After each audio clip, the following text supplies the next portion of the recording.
ನಾನಿವತ್ತು ತುಂಬಾ ಟೇಸ್ಟಿಯಾಗಿರುವಂಥ ಕ್ರಿಸ್ಪಿಯಾಗಿರುವಂಥ ಕೋಡ್ಬಳೆನ ಯಾವ ರೀತಿ ಮಾಡೋದಂತ ಹೇಳ್ಕೊಡ್ತಾ ಇದ್ದೀನಿ. ನೋಡಿ ಎಷ್ಟು ಕ್ರಿಸ್ಪಿಯಾಗಿದೆ ಈ ಕೋಡ್ಬಳೆ. ಒಂದ್ಸಲ ಟ್ರೈ ಮಾಡಿದ್ರೆ ಮತ್ತೆ ಮತ್ತೆ ಮಾಡ್ಕೊಂಡು ತಿಂತಾನೆ ಇರ್ತೀರ, ಅಷ್ಟು ಸೂಪರ್ ಆಗಿರುತ್ತೆ. ನೋಡಿ ಇದ್ರ ಸೌಂಡ್ ಕೇಳಿದ್ರೆ ನನಗೆ ಗೊತ್ತಾಗುತ್ತೆ ಕೋಡ್ಬಳೆ ಎಷ್ಟೊಂದು ಕ್ರಿಸ್ಪಿಯಾಗಿದೆ ಅಂತ. ಇದು ರವಾ ಕೋಡ್ಬಳೆ ಯಾವ ರೀತಿ ಮಾಡೋದಂತ ನೋಡೋಣ. ಈ ಕೋಡ್ಬಳೆಯನ್ನು ಮಾಡಲು ಬೇಕಾಗಿರುವ ಸಾಮಗ್ರಿಗಳು: 3/4 ಕಪ್ಪಿನಷ್ಟು ಸೂಜಿ ರವೆ, ಹಾಗೆಯೇ ಅರ್ಧ ಕಪ್ಪಿನಷ್ಟು ಮೈದಾ ಹಿಟ್ಟು, 1/4 ಕಪ್ಪಿನಷ್ಟು ಅಕ್ಕಿ ಹಿಟ್ಟು. ಮೊದಲಿಗೆ ಒಂದು ಪಾತ್ರೆಗೆ 3/4 ಕಪ್ಪಿನಷ್ಟು ರವೆ, ಹಾಗೆಯೇ ಅರ್ಧ ಕಪ್ಪಿನಷ್ಟು ಮೈದಾ ಹಿಟ್ಟು ಮತ್ತು 1/4 ಕಪ್ಪಿನಷ್ಟು ಅಕ್ಕಿ ಹಿಟ್ಟನ್ನು ಕೂಡ ಸೇರಿಸ್ಕೊಳ್ತಾ ಇದ್ದೀನಿ. ಇದಕ್ಕೆ ಈಗ ರುಚಿಗೆ ತಕ್ಕಷ್ಟು ಉಪ್ಪನ್ನು ಕೂಡ ಸೇರಿಸ್ಕೊಳ್ಬೇಕು. ಹಾಗೆಯೇ ಓಂಕಾಳು ಅಥವಾ ಅಜ್ವೈನನ್ನು ಸೇರಿಸ್ಕೊಳ್ತಾ ಇದ್ದೀನಿ. ಇದನ್ನು ಸೇರಿಸೋದ್ರಿಂದ ನಮಗೆ ಕೋಡ್ಬಳೆ ಟೇಸ್ಟ್ ತುಂಬಾ ಚೆನ್ನಾಗಿ ಬರುತ್ತೆ. ಹಾಗೆಯೇ ಖಾರಕ್ಕೆ ಬೇಕಾಗುವಷ್ಟು ಅಚ್ಚ ಖಾರದ ಪುಡಿ. ಇದಕ್ಕೆ ನಾನೀಗ ಒಣಗಿರುವಂಥ ಕರ್ಬೇವಿನ ಸೊಪ್ಪನ್ನು 3ರಿಂದ 4 ಎಸಳಿನಷ್ಟು ತಗೊಂಡು ಇದನ್ನು ಚೆನ್ನಾಗಿ ಪುಡಿ ಮಾಡಿ ಹಾಕ್ಕೊಳ್ತಾ ಇದ್ದೀನಿ. ಈ ರೀತಿ ಹಾಕೋದ್ರಿಂದ ನಮಗೆ ಆ ಕೋಡ್ಬಳೆ ಟೇಸ್ಟ್ ತುಂಬಾ ಚೆನ್ನಾಗಿ ಬರುತ್ತೆ. ಹಾಗಾಗಿ ಒಣಗಿರುವಂಥ ಕರ್ಬೇವಿನ ಸೊಪ್ಪನ್ನು ಈ ರೀತಿ ಪುಡಿ ಮಾಡಿ ನಾವು ಹಾಕ್ಕೊಳ್ಬೇಕಾಗುತ್ತೆ. ನೋಡಿ, ಈಗ ಕರ್ಬೇವಿನ ಸೊಪ್ಪನ್ನು ಚೆನ್ನಾಗಿ ಪುಡಿ ಮಾಡಿ ಹಾಕ್ಕೊಂಡಿದ್ದೀನಿ. ಇದನ್ನು ಈಗ ಚೆನ್ನಾಗಿ ಮಿಕ್ಸ್ ಮಾಡ್ಕೊಳ್ಬೇಕು. ನಾನು ಹೇಳ್ಕೊಟ್ಟ ಅಳತೆಯಲ್ಲಿ ನೀವು ಕರೆಕ್ಟಾಗಿ ತಗೊಂಡ್ರೆ ನಿಮಗೆ ಈ ಕೋಡ್ಬಳೆ ತುಂಬಾ ಕ್ರಿಸ್ಪಿಯಾಗಿ ಬರುತ್ತೆ. ಹಾಗೆಯೇ ಇದನ್ನು ಒಂದು 15 ದಿನಗಟ್ಟಲೆ ನೀವು ಸ್ಟೋರ್ ಮಾಡಿ ಇಟ್ಕೊಳ್ಬೋದು. ಸಾಮಾನ್ಯವಾಗಿ ನಾವು ಹಬ್ಬಕ್ಕೆ ಚಕ್ಕಲಿ ಕೋಡ್ಬಳೆ ಎಲ್ಲ ಮಾಡ್ತಾ ಇರ್ತೀವಿ. ನಿಮಗೆ ಟೈಮ್ ಇಲ್ಲ ಅಂದಾಗ ನೀವು ಅರ್ಜೆಂಟಲ್ಲಿ ಈ ಕೋಡ್ಬಳೆನ ಮಾಡ್ಕೊಳ್ಬೋದು. ತುಂಬಾ ಟೇಸ್ಟಿಯಾಗೂ ಇರುತ್ತೆ, ಹಾಗೆಯೇ ತುಂಬಾ ಕ್ರಿಸ್ಪಿಯಾಗೂ ಇರುತ್ತೆ. ನೋಡಿ, ಈಗ ಇದನ್ನು ಚೆನ್ನಾಗಿ ಮಿಕ್ಸ್ ಮಾಡ್ಕೊಂಡಿದ್ದೀನಿ. ಇದಕ್ಕೆ ಈಗ 3ರಿಂದ 4 ಸ್ಪೂನಷ್ಟು ಚೆನ್ನಾಗಿ ಕಾಯಿಸಿರುವಂಥ ಎಣ್ಣೆಯನ್ನು ಸೇರಿಸ್ಕೊಳ್ಬೇಕು. ನೀವು ಆ ಎಣ್ಣೆಯನ್ನು ಹಾಕಿದಾಗ ನೋಡಿ ಈ ರೀತಿ ಬಬಲ್ಸ್ ಬರಬೇಕು. ಆ ರೀತಿ ಇದ್ದರೆ ನಿಮಗೆ ಕೋಡ್ಬಳೆ ತುಂಬಾ ಕ್ರಿಸ್ಪಿಯಾಗಿ ತುಂಬಾ ಚೆನ್ನಾಗಿ ಬರೋದು. ನೋಡಿ, ಈಗ ಇದಕ್ಕೆ 3ರಿಂದ 4 ಸ್ಪೂನಷ್ಟು ಕಾಯ್ದಿರುವಂಥ ಎಣ್ಣೆಯನ್ನು ಹಾಕಿ ಇದನ್ನು ಚೆನ್ನಾಗಿ ಮಿಕ್ಸ್ ಮಾಡ್ಕೊಳ್ತಾ ಇದ್ದೀನಿ. ಎಣ್ಣೆ ಹಾಕಿದ ಮೇಲೆ ಆದಷ್ಟು ಕೈಯಲ್ಲೇ ಚೆನ್ನಾಗಿ ಮಿಕ್ಸ್ ಮಾಡ್ಕೊಳ್ಳಿ. ಆಗ ನಿಮಗೆ ಎಲ್ಲ ಕಡೆಯೂ ಎಣ್ಣೆ ಚೆನ್ನಾಗಿ ಸ್ಪ್ರೆಡ್ ಆಗುತ್ತೆ. ನೋಡಿ, ನಾವು ಎಣ್ಣೆ ಹಾಕಿದ ಮೇಲೆ ನಮಗೆ ಈ ರೀತಿ ಒಂದು ಉಂಡೆಯನ್ನು ಕಟ್ಟಕ್ಕೆ ಬರಬೇಕು. ಆಗ ನಮಗೆ ಎಣ್ಣೆ ಸಾಕಾಗಿದೆ ಅಂತ. ಅದು ಉಂಡೆಯನ್ನು ಕಟ್ಟಕ್ಕೆ ಬರ್ತಾ ಇಲ್ಲ ಅಂದರೆ ನೀವು ಇನ್ನೂ 1 ಸ್ಪೂನಷ್ಟು ಎಣ್ಣೆಯನ್ನು ಹಾಕ್ಕೊಳ್ಬೇಕಾಗುತ್ತೆ. ಇದೀಗ ಉಂಡೆಯನ್ನು ಕಟ್ಟಕ್ಕೆ ಬರ್ತಾ ಇದೆ. ಇದಕ್ಕೀಗ ನಾನು ಸ್ವಲ್ಪನೇ ನೀರನ್ನು ಹಾಕ್ಬಿಟ್ಟು ಚೆನ್ನಾಗಿ ಕಲಿಸ್ಕೊಳ್ತಾ ಇದ್ದೀನಿ. ನೀವು ಒಟ್ಟಿಗೆ ತುಂಬ ನೀರಾಗಿ ಕಲಸಕ್ಕೆ ಹೋಗಬಾರ್ದು. ಹಿಟ್ಟು ಹದವಾಗಿ ಬರಬೇಕಂದ್ರೆ ಸ್ವಲ್ಪನೇ ನೀರನ್ನು ಹಾಕಿ ಕಲಿಸ್ಕೊಳ್ಬೇಕಾಗುತ್ತೆ. ಹಾಗಾಗಿ ನಾನಿಲ್ಲಿ ಸ್ವಲ್ಪನೇ ನೀರನ್ನು ಸೇರಿಸ್ಕೊಳ್ತಾ ಕಲಿಸ್ಕೊಳ್ತಾ ಇದ್ದೀನಿ. ಆಗ ಹಿಟ್ಟು ತುಂಬಾ ಹದವಾಗಿ ತುಂಬಾ ಚೆನ್ನಾಗಿ ಬರುತ್ತೆ. ಹಾಗೆಯೇ ಮೊದಲಿಗೆಲ್ಲ ಯಾರ್ಯಾರು ನೋಡ್ತಾ ಇದ್ದೀರೋ ನಮ್ಮ ಚಾನಲ್ನ ಲೈಕ್ ಮಾಡಿ ಮತ್ತು ಸಬ್ಸ್ಕ್ರೈಬ್ ಆಗಿ. ಹಾಗೆಯೇ ಹಬ್ಬಕ್ಕೆ ಯಾವ್ಯಾವ ರೀತಿಯಾದಂಥ ಸಿಹಿ ತಿಂಡಿಗಳು ಮತ್ತು ಖಾರ ತಿಂಡಿಗಳನ್ನ ನೀವು ಮಾಡ್ತೀರಾ ಅಂತ ತಿಳಿಸಿ.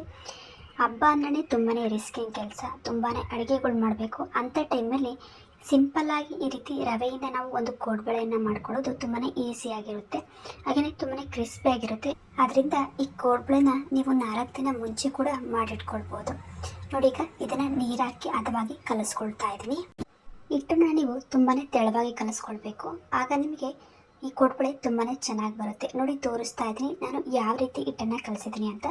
ನೋಡಿ, ಎಷ್ಟು ಸ್ಮೂತಾಗಿ ಕಲಿಸಿದ್ದೀನಿ. ನೀವು ಇಷ್ಟೇ ಸ್ಮೂತಾಗಿ ಕಲಿಸ್ಕೊಳ್ಬೇಕಾಗುತ್ತೆ. ಈಗ ಹಿಟ್ಟನ್ನು ನಾನು ಒಂದು ಅರ್ಧ ಗಂಟೆ ನೆನೆಯಕ್ಕೆ ಬಿಟ್ಕೊಳ್ತಾ ಇದ್ದೀನಿ. ನೋಡಿ, ನೆಂದ ಮೇಲೆ ಹಿಟ್ಟು ಯಾವ ರೀತಿ ಆಗಿದೆ ಅಂತ ತೋರಿಸ್ತೀನಿ. ರವೆ ಹಾಕಿರೋದ್ರಿಂದ ಹಿಟ್ಟು ಸ್ವಲ್ಪ ಗಟ್ಟಿಯಾಗೇ ಇರುತ್ತೆ. ಹಾಗಾಗಿ ನೀವು ಕಲಿಸ್ಬೇಕಾದ್ರೆ ಸ್ವಲ್ಪ ತೆಳುವಾಗಿ ಕಲಿಸ್ಕೊಳ್ಬೇಕಾಗುತ್ತೆ. ನೋಡಿ, ಈಗ ಹಿಟ್ಟು ಸ್ವಲ್ಪ ಗಟ್ಟಿಯಾಗಿದೆ. ಇದನ್ನು ಚೆನ್ನಾಗಿ ನಾವು ನಾದ್ಕೊಳ್ಬೇಕಾಗುತ್ತೆ. ಒಂದು 5 ನಿಮಿಷ ಇದನ್ನು ಚೆನ್ನಾಗಿ ನಾದ್ಕೊಳ್ತಾ ಇದ್ದೀನಿ. ನೋಡಿ ಯಾವ ರೀತಿ ಗಟ್ಟಿಯಾಗಿದೆ ಅಂತ. ನಮಗೆ ಹಿಟ್ಟು ಈ ರೀತಿ ಇರಬೇಕು, ಆಗಲೇ ನಿಮಗೆ ಈ ಕೋಡ್ಬಳೆ ತುಂಬಾ ಚೆನ್ನಾಗಿ ಬರೋದು. ಈಗ ನಾನು ಇದನ್ನು ಒಂದು ಉಂಡೆಯಾಗಿ ತಗೊಳ್ತಾ ಇದ್ದೀನಿ. ನೋಡಿ, ಈ ರೀತಿ ಒಂದು ಉಂಡೆಯಾಗಿ ತಗೊಂಡು ಅದನ್ನು ನಾವು ಬತ್ತಿ ಎಲ್ಲ ಒಸ್ಕೊಳ್ತೀವಲ್ವ, ಆ ರೀತಿ ನಾವು ಅದನ್ನು ಒಸ್ಕೊಳ್ಬೇಕಾಗುತ್ತೆ. ನೋಡಿ, ಈಗ ನಾನು ಬತ್ತಿ ಒಸಿತೀವಲ್ವ ಅದೇ ರೀತಿ ನಾವೀಗ ಒಸ್ಕೊಳ್ತಾ ಇದ್ದೀನಿ. ನೋಡಿ, ಒಸ್ಕೊಂಡು ಈ ರೀತಿ ನಾವು ಬೆರಳುಗಳ ಸಹಾಯದಿಂದ ಅದಕ್ಕೆ ಒಂದು ಶೇಪನ್ನು ಕೊಡ್ತಾ ಇದ್ದೀನಿ. ಇದೇ ರೀತಿ ನಾನು ಎಲ್ಲ ಕೋಡ್ಬಳೆಯನ್ನು ರೆಡಿ ಮಾಡ್ಕೊಳ್ತಾ ಇದ್ದೀನಿ. ನೋಡಿ, ತೋರಿಸ್ತಾ ಇದ್ದೀನಿ. ನೋಡಿ, ಇನ್ನೊಂದ್ಸಲ ಯಾವ ರೀತಿ ಮಾಡ್ಕೊಳ್ಬೇಕಂತ. ಇದೇ ರೀತಿ ಬೆರಳಿಗೆ ಸುತ್ತಕೊಂಡ್ರೆ ಸಾಕು, ನಮಗೆ ಕೋಡ್ಬಳೆ ರೆಡಿ ಆಗುತ್ತೆ. ಈ ಕೋಡ್ಬಳೆ ರೀತಿನೇ ತುಂಬಾ ಈಸಿಯಾಗಿ ಚಕ್ಲಿನೂ ಕೂಡ ಯಾವ ರೀತಿ ಮಾಡೋದಂತ ವಿಡಿಯೋನ ಅಪ್ಲೋಡ್ ಮಾಡಿದ್ದೀನಿ. ಚಕ್ಲಿ ರೆಸಿಪಿ ಬೇಕಿದ್ದರೆ ಅದನ್ನು ಕೂಡ ಒಂದ್ಸಲ ನೋಡ್ಕೊಳ್ಬೋದು. ತುಂಬಾ ಈಸಿಯಾಗಿರುವಂಥ ಚಕ್ಲಿ ಅದು. ಅಕ್ಕಿನ ನೆನೆಸೋದು ಬೇಡ, ಹುರಿಯೋದು ಬೇಡ, ಏನು ಬೇಡ, ಹಾಗೇ ಮಾಡ್ಕೊಳ್ಬೋದು. ಚಕ್ಲಿ ರೆಸಿಪಿ ಬೇಕಿದ್ದರೆ ಅದನ್ನು ಕೂಡ ಅಪ್ಲೋಡ್ ಮಾಡಿದ್ದೀನಿ, ನೋಡ್ಕೊಳ್ಬೋದು. ಈಗ ಕೋಡ್ಬಳೆ ಎಲ್ಲ ರೆಡಿಯಾಗಿದೆ. ಎಣ್ಣೆ ಕೂಡ ಕಾಯಕ್ಕಿಡ್ತಾ ಇದ್ದೀನಿ. ಎಣ್ಣೆ ಚೆನ್ನಾಗಿ ಕಾಯಬೇಕು. ನೋಡಿ ಈಗ ಎಣ್ಣೆ ಚೆನ್ನಾಗಿ ಕಾಯ್ದಿದೆ. ಮೀಡಿಯಂ ಫ್ಲೇಮಲ್ಲಿಟ್ಟು ನಾವು ರೆಡಿ ಮಾಡ್ಕೊಂಡಿರುವಂಥ ಕೋಡ್ಬಳೆನ ಎಣ್ಣೆ ಒಳಗೆ ಹಾಕ್ಕೊಳ್ಬೇಕಾಗುತ್ತೆ. ನೋಡಿ ಈಗ ನಾನು ರೆಡಿ ಮಾಡ್ಕೊಂಡಿರುವಂಥ ಎಲ್ಲ ಕೋಡ್ಬಳೆನೂ ಎಣ್ಣೆ ಒಳಗೆ ಸೇರಿಸ್ಕೊಳ್ತಾ ಇದ್ದೀನಿ. ಇದು ಮಿನಿ ಕೋಡ್ಬಳೆ ಅಂತಲೇ ಹೇಳ್ಬೋದು. ತುಂಬಾ ಟೇಸ್ಟಿಯಾಗಿರುವಂಥ ಕೋಡ್ಬಳೆ, ಅದರಲ್ಲೂ ರವೆಯಿಂದ ಮಾಡಿರುವಂಥ ಕೋಡ್ಬಳೆ ತುಂಬಾ ಸಖತ್ತಾಗಿರುತ್ತೆ ಮತ್ತು ಗರಿಗರಿಯಾಗಿರುತ್ತೆ. ಈಗ ನೋಡಿ ಎಲ್ಲ ಕೋಡ್ಬಳೆನೂ ಎಣ್ಣೆ ಒಳಗೆ ಸೇರಿಸ್ಕೊಂಡಿದ್ದೀನಿ. ಇದನ್ನು ಈಗ ಚೆನ್ನಾಗಿ ಫ್ರೈ ಮಾಡ್ಕೊಳ್ಬೇಕಾಗುತ್ತೆ. ಇದನ್ನೀಗ ಚೆನ್ನಾಗಿ ಫ್ರೈ ಮಾಡ್ಕೊಳ್ತಾ ಇದ್ದೀನಿ. ಕಲರ್ ಪೂರ್ತಿ ಚೇಂಜ್ ಆಗಬೇಕು, ಆ ರೀತಿ ನಾವು ಇದನ್ನು ಫ್ರೈ ಮಾಡ್ಕೊಳ್ಬೇಕಾಗುತ್ತೆ. ಆದಷ್ಟು ಎರಡೂ ಕಡೆನೂ ಚೆನ್ನಾಗಿ ಫ್ರೈ ಮಾಡ್ಕೊಳ್ಳಿ, ಆಗಲೇ ನಿಮಗೆ ಕೋಡ್ಬಳೆ ತುಂಬಾ ಕ್ರಿಸ್ಪಿ ಆಗಿರೋದು.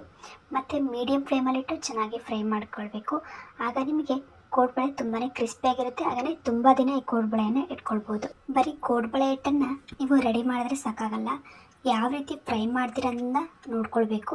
ನೀವು ಯಾವ ರೀತಿ ಫ್ರೈ ಮಾಡ್ತೀರಾ ಅನ್ನೋದ್ರ ಮೇಲೆ ಈ ಕೋಡ್ಬಳೆ ತುಂಬಾ ಕ್ರಿಸ್ಪಿಯಾಗಿರೋದು. ಆದಷ್ಟು ಮೀಡಿಯಂ ಫ್ಲೇಮಲ್ಲಿಟ್ಟು ನೀವು ಚೆನ್ನಾಗಿ ಫ್ರೈ ಮಾಡ್ಕೊಳ್ಬೇಕು. ಎಷ್ಟು ಚೆನ್ನಾಗಿ ನೀವು ಅದನ್ನು ಫ್ರೈ ಮಾಡ್ಕೊಳ್ತೀರೋ ನಿಮಗೆ ಕೋಡ್ಬಳೆ ಕೂಡ ಅಷ್ಟೇ ಸೂಪರಾಗಿ ಬರುತ್ತೆ. ನೋಡಿ ಈಗ ನಾನು ಇದನ್ನು ಚೆನ್ನಾಗಿ ಫ್ರೈ ಮಾಡ್ಕೊಂಡಿದ್ದೀನಿ. ಕಲರ್ ಪೂರ್ತಿ ಚೇಂಜ್ ಆಗೋ ತನಕ ಚೆನ್ನಾಗಿ ಫ್ರೈ ಮಾಡಿಕೊಂಡು ಈಗ ಕೋಡ್ಬಳೆಯನ್ನು ತಗೊಳ್ತಾ ಇದ್ದೀನಿ. ನೋಡೋಕೆ ನನಗೆ ಕ್ರಿಸ್ಪಿ ಆಗಿರುವಂಥ ಕೋಡ್ಬಳೆ ರೆಡಿಯಾಗಿದೆ. ಇವತ್ತು ನಾನು ರವೆ ಕೋಡ್ಬಳೆಯನ್ನು ಯಾವ ರೀತಿ ಮಾಡಿದೆ ಅಂತ ಹೇಳ್ಕೊಟ್ಟಿದ್ದೀನಿ. ಅದರಲ್ಲೂ ಹಬ್ಬಕ್ಕೆ ತುಂಬಾ ಟೇಸ್ಟಿಯಾಗಿರುವಂಥ ಕೋಡ್ಬಳೆಯನ್ನು ಯಾವ ರೀತಿ ಮಾಡಿದೆ ಅಂತ ಹೇಳ್ಕೊಟ್ಟಿದ್ದೀನಿ. ನೀವು ಮನೇಲೆ ಟ್ರೈ ಮಾಡಿ, ತುಂಬಾ ಚೆನ್ನಾಗಿ ಬರುತ್ತೆ. ಎಲ್ಲರಿಗೂ ಕೂಡ ತುಂಬಾ ಇಷ್ಟ ಆಗುತ್ತೆ. ಕೋಡ್ಬಳೆ ಯಾವ ರೀತಿ ಇತ್ತಂತ ಕಮೆಂಟ್ ಮಾಡಿ.